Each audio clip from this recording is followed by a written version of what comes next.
Hello there, and welcome back to another exciting episode of I Said That in a Unique Hat. Little tidbits of everything you wanted to know about rockhounding and gems and minerals and all that exciting stuff.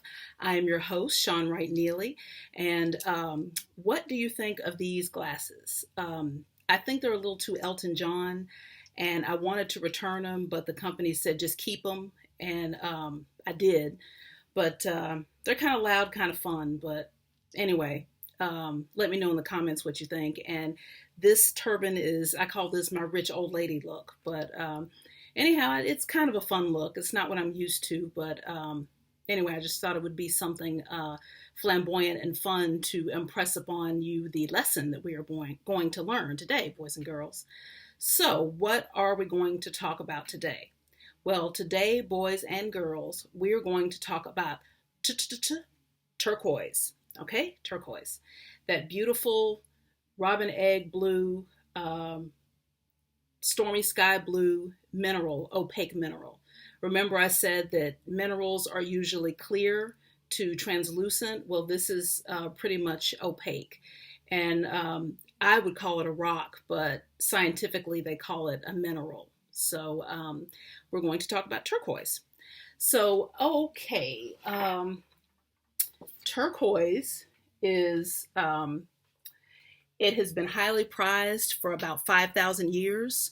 As I said, it's an opaque mineral and it's veined with copper and aluminum. So I'm going to give you a close-up so you can kind of see the inner workings of the impurities that Mother Nature put into it. I'm wearing a bracelet, a turquoise bracelet, and you can kind of see the copper and the aluminum in there. It's very beautiful. It's kind of like a crocheted lace pattern, if you will. So, and I think one of these pieces might have, yes, this does. I think this has a very pretty pattern. So, anyhow, when most people think of turquoise, they think of Native American jewelry or the Southwest. Yes, they are a big exporter of turquoise. And yeah, that's something when I wear kind of a Western look, I do like to wear turquoise. I'll admit it, I'm a Texan, so it's kind of in my blood to show off my Southwestern or, my Southwest style. So the word turquoise dates back to the 17th century France. It is French for Turkish because the Turks first brought turquoise to France. And so you're basically saying Turkish when you say turquoise, okay? And Iran has been the biggest exporter for the past 2,000 years, but here in the United States, Arizona is the biggest exporter of turquoise. And I think Nevada comes in a close second. Don't quote me on that, but I think that's right. Anyhow, turquoise is a 6 on the Mohs scale of hardness. And I don't know if you recall the lessons that I talked about earlier. The lesson about Mohs scale of hardness is that it talks about how hard or soft each mineral is. So a 6 is about in the middle. It will cut glass, but it won't be as hard like where a diamond is or corundum, which is extremely hard. So yeah, it's more in the middle. Turquoise also has this is kind of scary, but we get around that. It has a slight arsenic content to it. That's why you often see it encased in silver like this.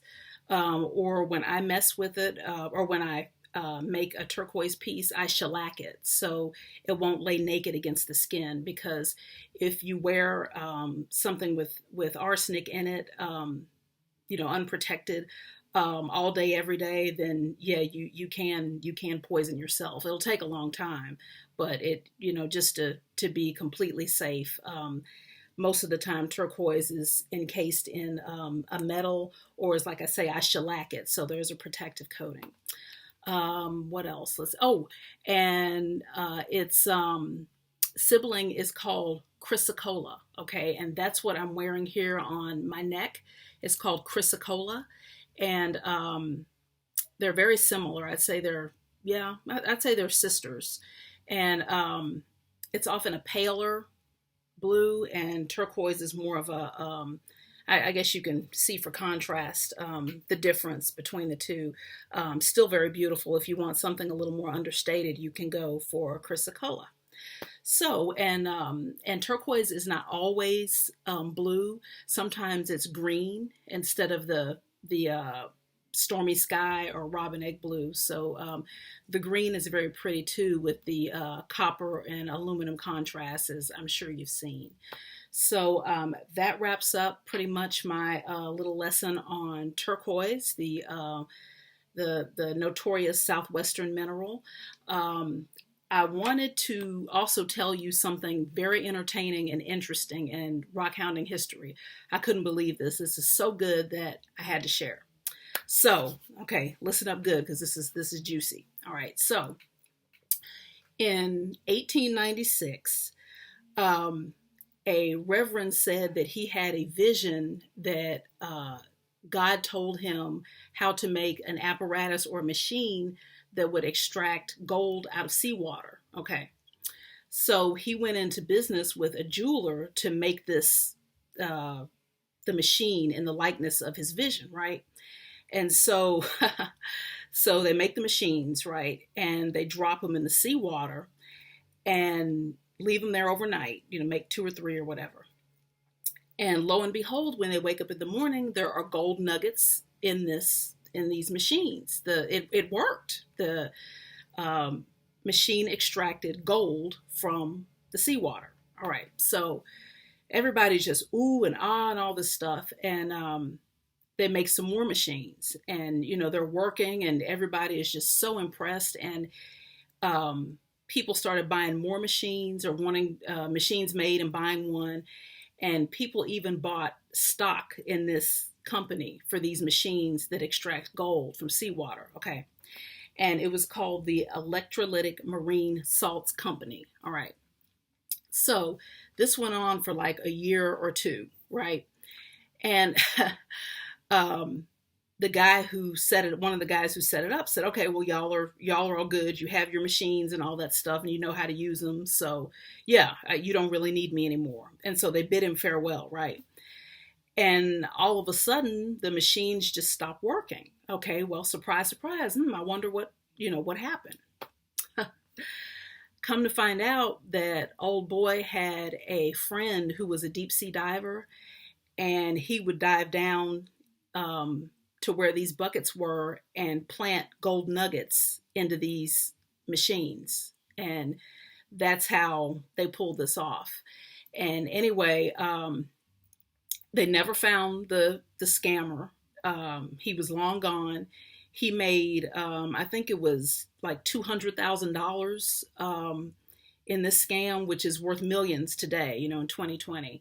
So it was just crazy. But I mean, people were more apt to believe things, a long, long time ago. But I just, I just have a hard time believing that someone fell for a machine that pulls gold out of seawater, because the last time I checked, gold and seawater,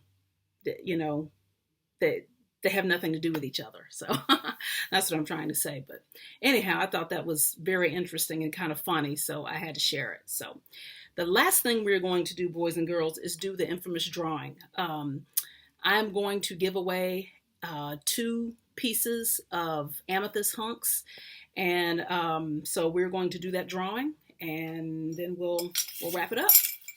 Okay, so got Jean S. Okay, Jean S., congratulations to you, and let's see who else won the other one. Raven H. Okay, so congratulations to those 2 ladies. They won a beautiful hunk of amethyst, which you all know is purple quartz. So anyway, I have really enjoyed our time together. Thanks for tuning in. Happy holidays. I hope you and your family have the happiest and safest of holidays. It's been crazy out there with this virus, but hopefully there's light at the end of the tunnel. Again, like and subscribe if you like what you see, and I will see you next time. Cheers. I said that in a unique hat.